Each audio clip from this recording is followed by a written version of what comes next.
Los últimos 4 meses ha ido en aumento la presión de Estados Unidos contra el régimen de Nicolás Maduro. Venezuela está rodeada por destructores y aviones de guerra que luchan contra el narcotráfico como parte de la operación Lanza del Sur.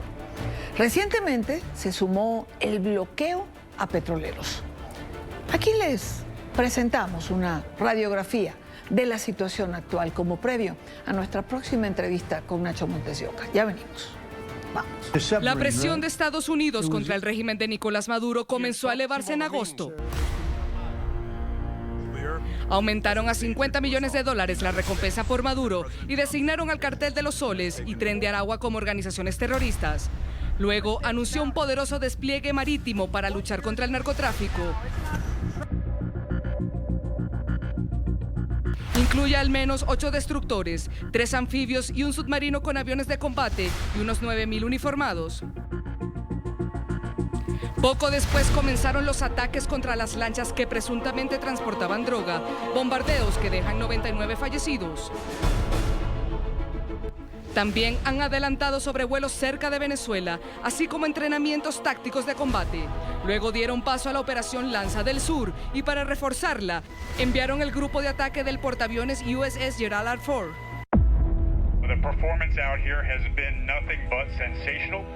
Las amenazas de Trump escalaron, señalando que los ataques por tierra comenzarían muy pronto. Más tarde fue el turno de advertir sobre los riesgos de sobrevolar el espacio aéreo venezolano e inició un nuevo frente de presión, la incautación de un buque petrolero sancionado y el bloqueo de todos aquellos que ingresen y salgan de territorio venezolano. Es un bloqueo. No vamos a dejar pasar a nadie que no debería pasar. Recuerden que nos arrebataron todos nuestros derechos energéticos, nos arrebataron todo nuestro petróleo hace poco y lo queremos de vuelta, pero nos lo arrebataron ilegalmente. También fue designado el régimen de Maduro como organización terrorista extranjera. Son horas de mucha presión y máxima expectativa ante el próximo movimiento del mandatario estadounidense contra Maduro, a quien su administración acusa de ser cabecilla del Cartel de los Soles. Este jueves lo comentábamos con Pedro Ruchurto hace unos minutos. Rusia ha pedido a la administración del presidente Trump no cometer lo que ha calificado como un error en medio de la crisis venezolana. El Kremlin ha confirmado que mantiene contacto con el régimen de Nicolás Maduro, al que ha definido como aliado, como socio estratégico. El portavoz Dmitry Peskov alertó que una mayor confrontación podría tener consecuencias impredecibles para todo el hemisferio occidental. Esto decía el portavoz del Kremlin.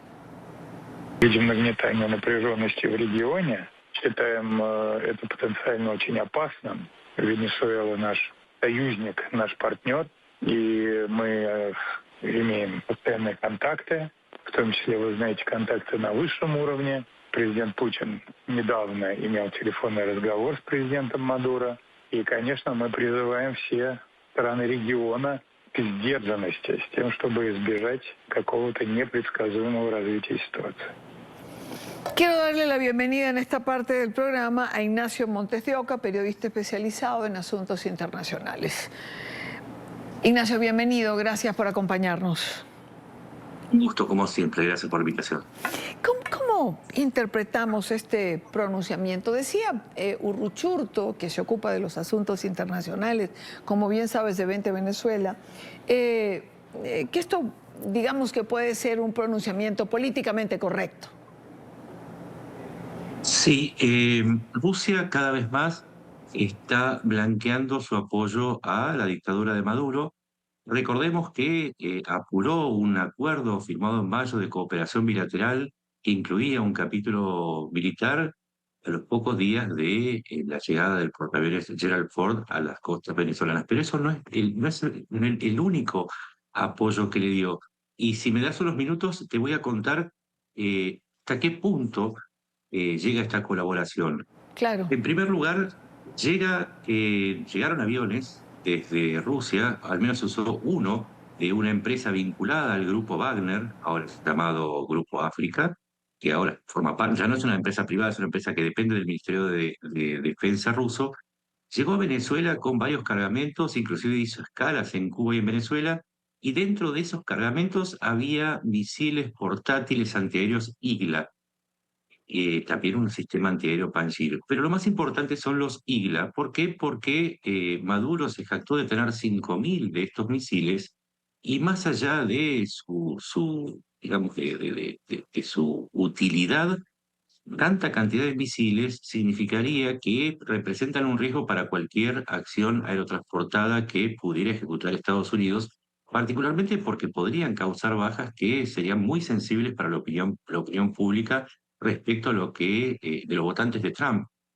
El sistema Pansir es un sistema muy avanzado de defensa antiaérea y además se hizo algo que no se esperaba, que el grupo Ecuador, y esta es la gran, digamos, lo más importante. Hay un grupo llamado Ecuador, que son 150 militares rusos que están en Venezuela.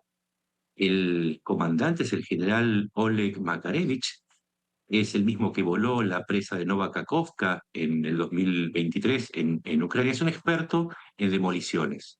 Pero además el Grupo Ecuador está formado por personal ruso experto en el manejo de defensas antiaéreas y en el mantenimiento de las aeronaves Sukhoi que tiene Venezuela. Es decir, el nivel de apoyo que le ha dado Putin a Maduro, mucha gente no lo conoce, es muy grande. Y cierro con otro dato que también es muy importante. El total del personal ruso que hay en este momento en Venezuela alcanza entre las 450 y 500 personas, la mayor parte de ellos soldados, y una parte está destinada a los centros de escucha electrónica. Hay 3 en Venezuela, el más importante está en Orchila, y esto le da al régimen de Maduro algo que no tenía y que es imprescindible.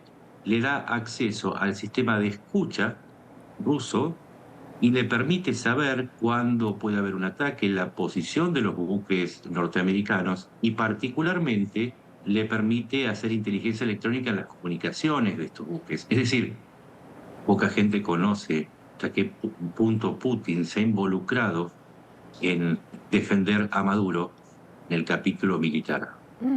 Ahora, me llama la atención eso que señalas, o sea, poca gente conoce hasta qué punto se ha inmiscuido Putin en ese apoyo a Maduro. ¿Por qué? Es decir, ¿por qué tan bajo perfil? Maduro es un bocazas, le encanta hablar y ufanarse de este tipo de cosas. Se ha jactado, sí, de los misiles. Él dijo, tengo 5.000 misiles IGLA, pero el bajo perfil de Putin tiene que ver con que todas estas acciones se hacen a la sombra de la prensa que no es especializada, porque los ojos están puestos en la Marina de Estados Unidos, en las capacidades de Venezuela, pero estos datos no circulan precisamente porque se cree que es un enfrentamiento entre Venezuela y Estados Unidos, y no se tiene en cuenta no solamente la participación de Rusia, sino que además hay otros países que colaboran. Y voy a dar un ejemplo. Se ha registrado un movimiento muy grande de iraníes vinculados a Hezbollah, que son especialistas en lucha irregular también en los últimos meses. Y además se ha incrementado también el contacto entre la dictadura venezolana y China por tratar de tener un entendimiento económico que le permita a la dictadura financiarse con mayores envíos de petróleo hacia la economía china. ¿Y por qué la prensa no se ocupa? Yo creo que porque los ojos están puestos en la flota y muy poca gente va a los detalles, que es donde está el diablo, precisamente. Claro. Ahora, Nacho, Estados Unidos está al tanto, por supuesto, imagino, de todo esto. Por supuesto.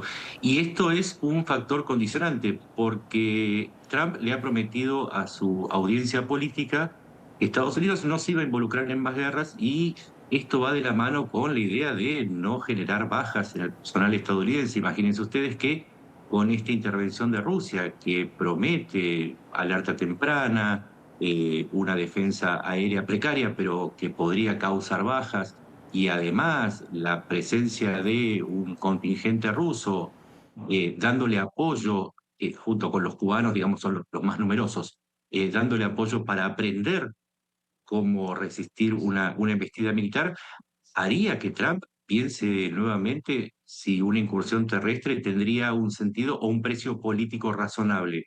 Es por eso que era tan importante, y me parece excelente que hayas preguntado por esto, porque poca gente entiende hasta qué punto Putin está condicionando las posibles respuestas de Trump respecto a Venezuela.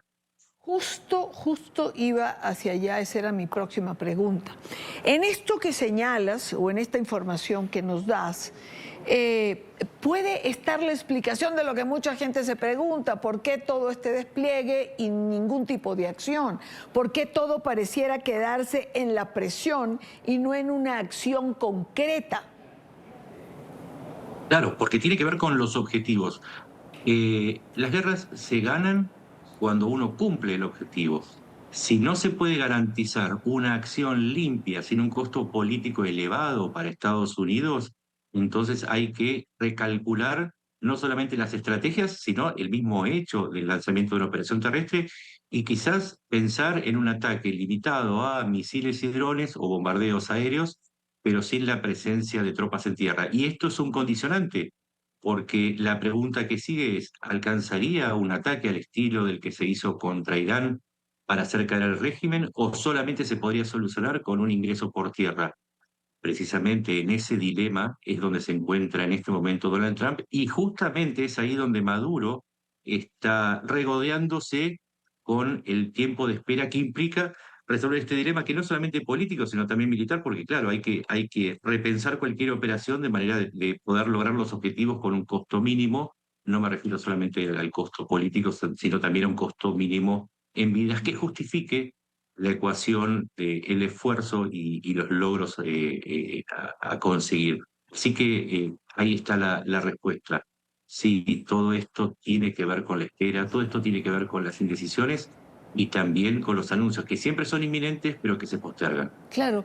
Ahora, Nacho, el juego, el tiempo juega o ha jugado en contra del presidente Trump. Es decir, el tiempo en tomar una decisión ha permitido que todo esto que señalas vaya ocurriendo. Mira, te voy a contestar con algo que pasó en Irán. Cuando se amenazó a Irán con un bombardeo, tuvieron tiempo de mover centrifugadoras, uranio enriquecido, instalaciones vitales, sitios más protegidos o a sitios secretos. Cuando uno tiene que lanzar una acción, la tiene que lanzar. Llevamos desde fines de julio con este despliegue y precisamente a medida que pasa el tiempo, más preparación o más, si se quiere, más confianza toma la dictadura. Sí, el factor tiempo no va a favor de Maduro, aunque si uno lo piensa, la última medida, y acá introduzco otra cuestión que es la económica, busca revertir esa cuestión del tiempo, porque el bloqueo parcial, porque se trata solamente de los petroleros sancionados del petróleo sancionado, cambia la ecuación. Porque ahora el tiempo también corre en contra de Maduro. Estamos hablando de 25.000 millones de dólares que no puede ahora sacar el régimen, que implican el 95% del ingreso de divisas de la dictadura. Y que además tenemos que tener en cuenta que el bloqueo también impide la salida de 8.400 millones de cocaína, que son los que exporta anualmente Venezuela. O sea, el dinero en blanco y el negro ahora se ha cortado. Los dos están urgidos por el tiempo. Los dos necesitan que suceda algo.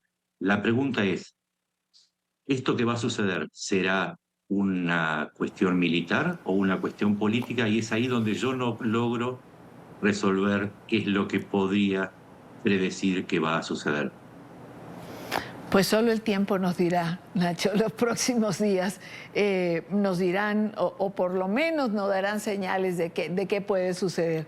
Como siempre, te agradezco. Y nosotros, dime. disculpa una sola cosita. Sí, por favor. Nosotros los periodistas siempre analizamos, pero reportamos hechos. Y cuando sucedan los hechos, ahí vamos a estar. Mientras tanto, tenemos que alertarle a la gente que nosotros somos hombres y mujeres que reportamos hechos. Eso es el periodismo. Las especulaciones son libres, pero los hechos son sagrados. Así es, así es. Nacho, como siempre, agradezco el tiempo y tus explicaciones. Gracias por acompañarnos. Un abrazo grande, gracias. Igual para ti.